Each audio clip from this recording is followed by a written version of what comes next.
So hello everyone, welcome to the RJ driving blogs. So ఈరోజు మనం accelerator, break, క్లచ్కి ఎట్లా use చేయాలి, దేనికి అంటారు అది నేర్చుకుందాం.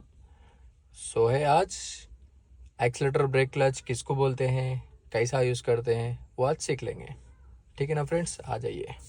दिख रहा ना, फर्स्ट ए, सेकंड बी और जो थर्ड है ये सी है. ठीक है ना फ्रेंड्स. तो ए वाले को एक्सीलेटर बोलते, बी वाले को ब्रेक बोलते, సి वाले को క్లచ్ बोलते. యాక్సిలేటర్ అనేది ఏకి అంటారు, దీనికి యాక్సిలేటర్. బి అనేది బ్రేక్, ఓకే. సి అనేది క్లచ్, ఓకేనా ఫ్రెండ్స్. సో ఫస్ట్ అనేది మనం క్లచ్ అనేది ఏ లెగ్తోని యూజ్ చేయాలి, ఓన్లీ లెఫ్ట్ లెగ్తోని.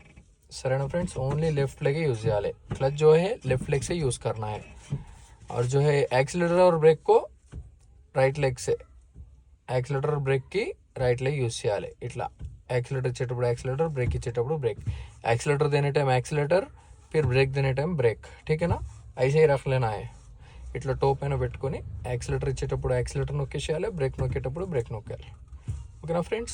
सो क्लच के అనేది లెఫ్ట్ లెగ్ యూజ్ చేయాలి. క్లచ్ को जो है लेफ्ट लेग यूज़ करना है, इधर इधर नहीं आना, ఇట్లా రావద్దు, ఇటే ఉండాలి. ఓకేనా friends. So thanks for watching. Please do subscribe, like, comment, share. Bye bye, take care.